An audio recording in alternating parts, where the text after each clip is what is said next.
নাম না জানা অনেক বড় ভাইয়েরা আছেন। আসলে এই যে টুর্নামেন্টটা এখানে আমি শাহজালাল ভাইয়ের যে লক্ষ্য থাকে যে টুর্নামেন্ট আয়োজন করলে নতুন প্লেয়ারদেরকে বাছাই করা, আর প্রতিটা প্লেয়ার মানে দেখা গেল জয় পরাজয় নিয়েই খেলা। দেখা গেল অনেক সময় আমরা হারকে মেনে নিতে পারি না। আমি একজন ক্রীড়াবিদ হিসেবে অনেক সময় থেকে 1 সেকেন্ডের কারণে আমার বিশাল বড় ইন্টারন্যাশনাল ম্যাচে আমি পরাজিত হই, কিন্তু পরাজয়টাকে মেনে নিতে হবে খুব সাদরে।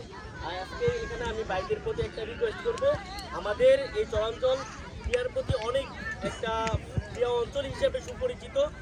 কাজী শাহজালাল ভাই বিগত কিছুদিন আগে যে প্রতি আমরা গরুয়া যে ফুটবল টুর্নামেন্টটা আয়োজন করেছিল, এখান থেকে অনেক প্লেয়ার বাছাই করছে।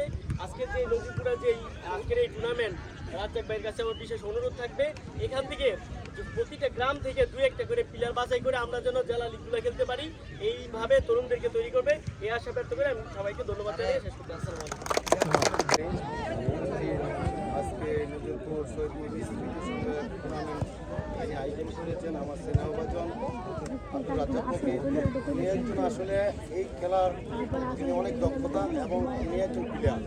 আজকে উনি অনেক ব্যস্ততার মাঝেও আজকে একটা টুর্নামেন্ট যে গঠন করেছে তাকে আমি বড় হয়ে তাকে আমি ধন্যবাদ জানাই।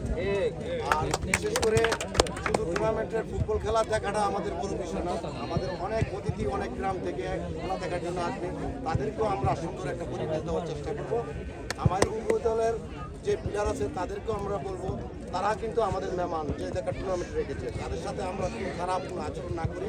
আমরা রেফরিকে আমরা চূড়ান্তভাবে মেনে নিব। রেফরি হলো আমাদের খেলার মূল উদ্বেগ, তাদের ডিসিশন যেটা হবে এই ডিসিশন অনুযায়ী আমরা খেলা সবসময় চালিয়ে যাব। ধন্যবাদ সবাই।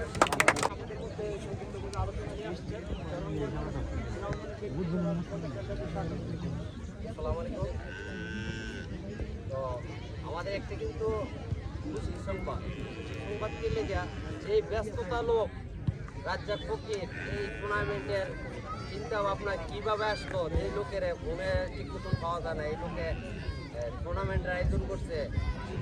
আমি এত গর্বিত নজরপুরে একটা টুর্নামেন্টের আয়োজন করছে, এই জন্য রাজ্জাক ফকিরের সবাই জোরতালির মাধ্যমে একটা সম্ভাবনা। আর রাজ্জাক ফকির যেহেতু এই ক্রিয়ার মাঝে জড়িত হয়েছে, ইনশাল্লাহ আগামী আমিও অনেক চিন্তা ভাবনা করতেছি জালালি একটা অংশগ্রহণ করার জন্য। রাজ্জাক ফকির কিন্তু ইনশাল্লাহ ফুটবলের প্রতি মনোযোগ মহলায় হয়ে গেছে।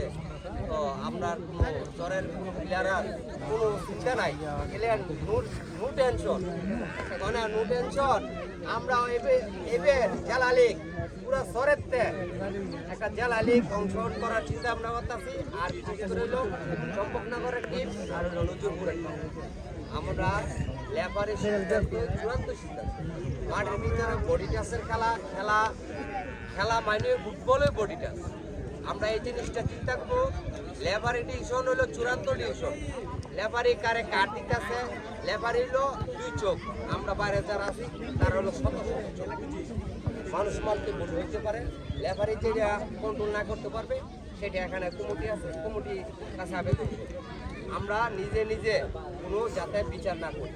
তোমাদের দোনো দলের কাছ থেকে আমরা এই আমার আপাতত রিকোয়েস্ট রইল, তোমরা মাঠের ভিতরে তোমরা কোনো উশৃঙ্খলা কার্যকলাপ করবা না, যাতে এই একটা টুর্নামেন্ট যাতে সুন্দরভাবে টুর্নামেন্টে শেষ করতে পারি, এই আবার যাতে ভবিষ্যতে আরও আর টুর্নামেন্ট ছাড়তে পারি, এগুলি আমার কথা শেষ করলাম।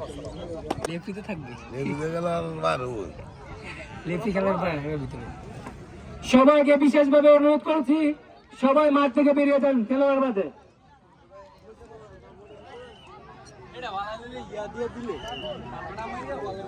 কালকার দিকে ইয়া বানা দিবে 2 দলের ইয়া লাগে, শুধু ইয়া বানা দিবে।